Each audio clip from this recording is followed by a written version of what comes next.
झारखंड में बढ़ते कोरोना संक्रमण को लेकर आपदा प्राधिकार की बैठक संपन्न, कुछ देर में आएगा गाइडलाइन।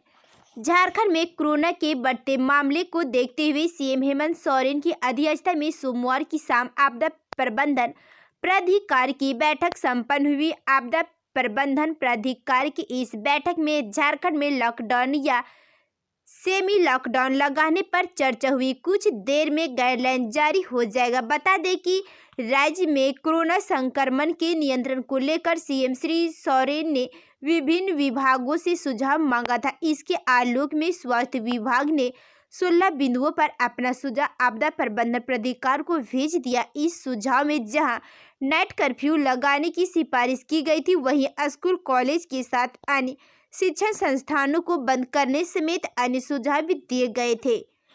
स्वास्थ्य विभाग के सुझाव के बाद अब राज्य में सेमी लॉकडाउन लगाने के कयास लगने हैं। सोमवार से आपदा प्रबंधन प्राधिकार की बैठक में कड़े कदम उठाने की जानकारी मिल सकती है। सोमवार की शाम को आपदा प्रबंधन प्राधिकार की बैठक संपन्न हुई। बढ़ते कोरोना मामले को लेकर टाटा स्टील का फैसला, व्यक्तिगत और व्यावसायिक यात्रा पर लाएगी रोक। कोरोना के बढ़ते मामले को देखते हुए टाटा स्टील कंपनी ने एक बार फिर से यात्रा पर प्रतिबंध लगाने का फैसला लिया है। टाटा स्टील ने अधिकारियों और कर्मचारियों की व्यक्तिगत और व्यावसायिक यात्रा पर रोक लगा दी है। इसको लेकर कंपनी की ओर से एक सर्कुलर जारी हुआ है। यह आदेश कर्मचारी और अधिकारियों के पारिवारिक सदस्यों पर भी लागू होगा। अति आवश्यक होने पर यात्रा करने पर उन्हें कोरोना गाइडलाइन और प्रोटोकॉल के तहत आगे की कार्रवाई को पूरी करना भी अनिवार्य होगा। राज्य या अंतर्राज्यीय यात्रा के बाद यात्रा घोषणा पत्र में कोविड जांच का जिक्र करना अनिवार्य होगा।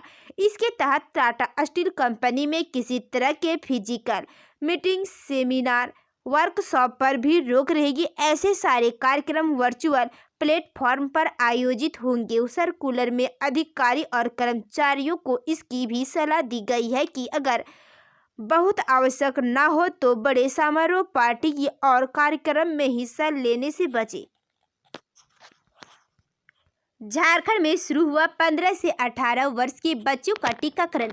किशोरों में उत्सव, कहा डरना नहीं है, वैक्सीन से कोरोना को हराना है। झारखंड में 15 से 18 वर्ष के बच्चों का कोविड टीकाकरण सोमवार से शुरू हो गया। पहले दिन रांची के 18 केंद्रों पर बच्चों को कोवैक्सीन का टीका लगाया जा रहा है। इसकी तैयारी सुबह 7 बजे से ही शुरू कर दी गई थी। 9 से 10 के बीच में अलग अलग केंद्रों पर टीकाकरण की शुरुआत हुई। जिला प्रशासन की तरफ से इसके लिए अलग से टीम बनाई गई है। दैनिक भास्कर ने रांची के जिला स्कूल वैक्सीनेशन सेंटर का निरीक्षण किया। यहाँ टीका लेने वाले बच्चों में उत्साह दिखा। बच्चों ने कहा कि थोड़ी घबराहट जरूर हो रही है कि इसका क्या असर रहेगा, लेकिन इससे डरना नहीं। बच्चों ने कहा कि कोरोना को हराने के लिए वैक्सीन लगाना होगा। उन्होंने कहा कि वे अपने आसपास के बच्चों को भी इसके लिए प्रेरित करेंगे। लड़ेंगे हम, जीतेंगे हम, हारेगा कोरोना। जमशेदपुर में स्वास्थ्य मंत्री ने की टीकाकरण की शुरुआत। पलामू, गुमला से लेकर गिरिडीह तक उत्सव। झारखंड के सभी जिलों में सोमवार को पूरे जोर शोर से 15 से 18 वर्ष आयु वर्ग तक के किशोरों के टीकाकरण अभियान की शुरुआत हुई। झारखंड के स्वास्थ्य मंत्री बन्ना गुप्ता ने जमशेदपुर में अभियान में भाग लिया। सकाची स्थित करीम सिटी कॉलेज में बने वैक्सीन सेंटर में इसका विधिवत उद्घाटन किया गया। पलामू, गुमला से लेकर गिरिडीह तक वैक्सीन के लिए किशोर कतार में लगे। जमशेदपुर के शहरी इलाके में 8 और ग्रामीण इलाकों में 10 अस्थायी टीकाकरण केंद्र बनाए गए हैं। पहले दिन पूर्वी सिंहभूम जिले में 20,000 बच्चों को टीका लगाने का लक्ष्य रखा गया है। राज्य के स्वास्थ्य मंत्री बन्ना गुप्ता ने गुब्बारा उड़ाकर इसकी शुरुआत की। मौके पर जिले के उपायुक्त सूरज कुमार सहित तमाम आला अधिकारी मौजूद रहे। स्वास्थ्य मंत्री ने कहा कि दूसरे लहर की त्रासदी राज्यवासियों ने देखी है।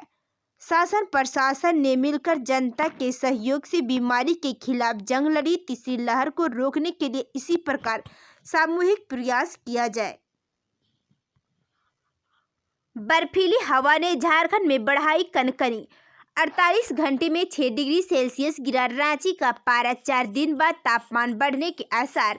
झारखंड में उत्तर पश्चिम की ओर से आ रही बर्फीली हवा का असर एक बार फिर से दिखने लगा है। रांची में 48 घंटे के अंदर न्यूनतम तापमान में 6 डिग्री की गिरावट दर्ज की गई। वहीं कांके का न्यूनतम तापमान 3 डिग्री पर पहुंच गया है।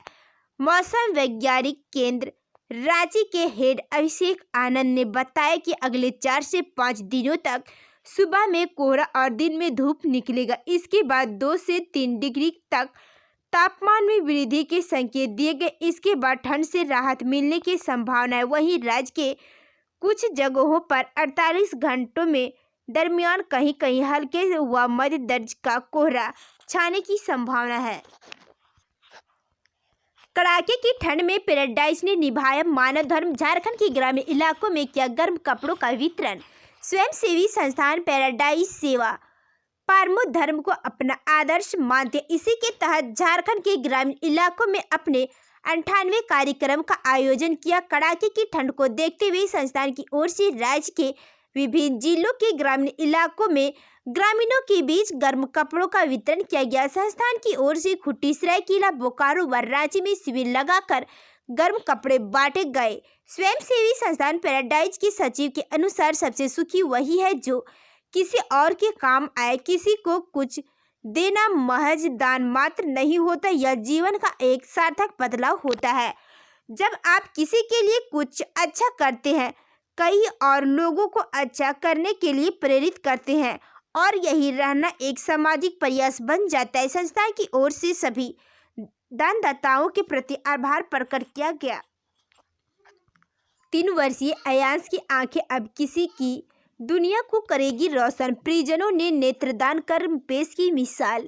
हजारीबाग जिला अंतर्गत बड़का गांव के पूर्व सरपंच गोविंद नारायण के 3 वर्षीय पोते अयंश नारायण की आंखों को दान कर उसके परिजनों ने एक मिसाल पेश की है। परिजनों के मुताबिक 3 वर्षीय अयांश के निधन के बाद उनके परिजनों ने उसके आंख को दान कर किसी और की दुनिया को रोशन किया है। पूर्व सरपंच गोविंद नारायण के छोटे पुत्र विभाकर नारायण के बेटे थे। अयांश के पिता विभाकर नारायण और माता रसीम है। दोनों इंदौर के स्टेट बैंक ऑफ इंडिया में कार्यरत है। परिजनों ने बताया कि अब इस दुनिया में उसका बेटा नहीं रहा, पर उनकी आंखें दुनिया में दिखेगी।